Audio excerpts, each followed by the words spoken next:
வணக்கம். இது நிலா கிச்சன். இன்னைக்கு நாம ஒரு வித்தியாசமான ஒரு ரெசிபி தான் பார்க்க போறோம். வெந்தயக்கீரை. வெந்தயக்கீரை வச்சு ஒரு சைட் டிஷ். இது சப்பாத்தி, ரைஸ், ஆப்பம் எல்லாத்துக்குமே ரொம்ப நல்லா இருக்கும். இப்போ இது எப்படி பண்ணலாம் அப்படின்னு சொல்லிட்டு பார்க்கலாம். அதுக்கு முன்னாடி எல்லாருமே நம்ம சேனலை சப்ஸ்கிரைப் பண்ணிடுங்க, லைக் பண்ணுங்க, ஷேர் பண்ணுங்க, கமெண்ட் பண்ணுங்க. வாங்க இப்போ வீடியோக்குள்ள போகலாம். Mixie jar எடுத்துடுங்க. மிக்ஸி ஜாரில் ஒரு வெங்காயம், 2 சின்ன சைஸ் தக்காளி, ஒரு 6 வரமிளகாய் இது ஒன்றா சேர்த்துடலாம். 1/2 டீஸ்பூன் ஜீரகம், 1 டீஸ்பூன் சோம்பு. இதை நைஸாக அரைச்சி எடுத்துக்கிடுவோம். இதுக்கு தேவையான மசாலாவை நான் அரைச்சி எடுத்தாச்சு. இப்போ ஸ்டவ் ஆன் பண்ணிக்கிடலாம். பேன் ஆன் பண்ணிக்கிட்டு எண்ணெய் விட்டுக்கிடலாம். எண்ணெய் சூடாகவும் கடுகு, பூண்டு, கொஞ்சமாக பெருங்காய பொடி, இதில் நாம் அரைச்சி எடுத்த மசாலா,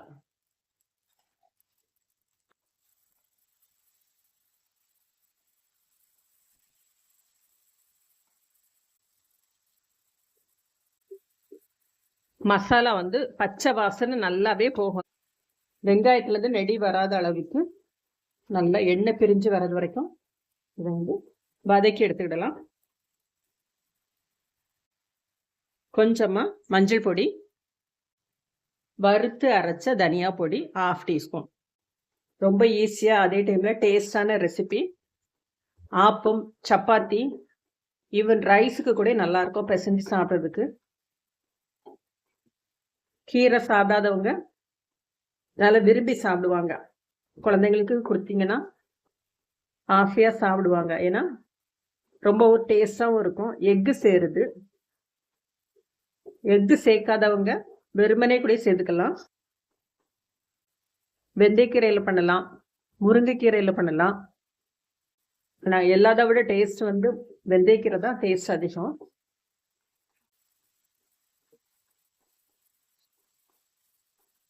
மசாலா தீஞ்சு போகாத அளவுக்கு நல்லா வறுத்து எடுத்துடுங்க.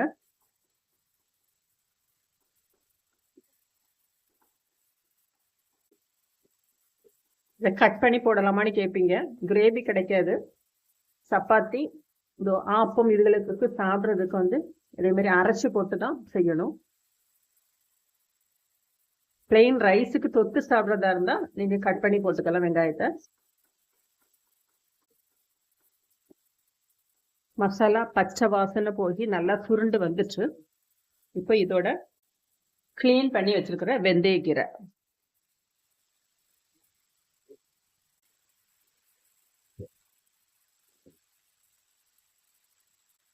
மிக்ஸி கிளீன் பண்ண தண்ணியை விட்டுடலாம்.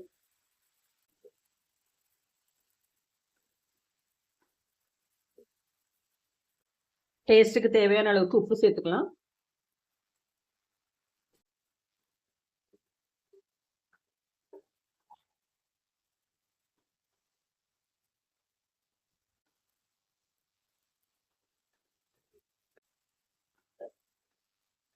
ஒரு 2 நிமிஷம் அப்படி இருக்கட்டும்.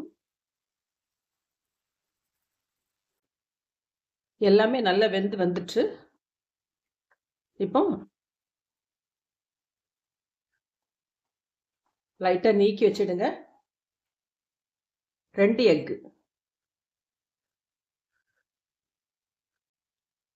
எக்கு எப்போவுமே பவுலில் விட்டு விடுங்க. கெட்டு போயிருந்தா நம்ம எடுத்துடலாம். மிளகு,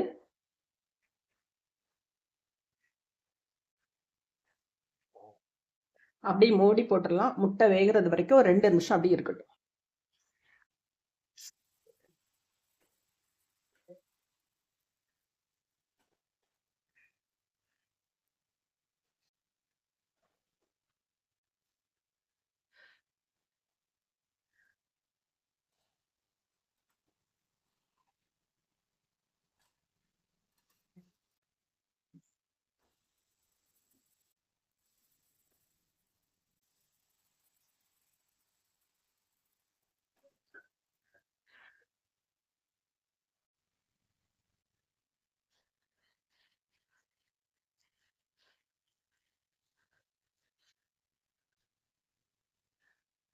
நம்மளோட வெந்தயக்கீரை ரெடி ஆயிடுச்சு. இதே போல் நீங்களும் செஞ்சு பாருங்கள். செஞ்சு பார்த்துட்டு எப்படி இருக்கு அப்படின்னு சொல்லிட்டு ஃபீட்பேக் கொடுங்க. தேங்க்யூ.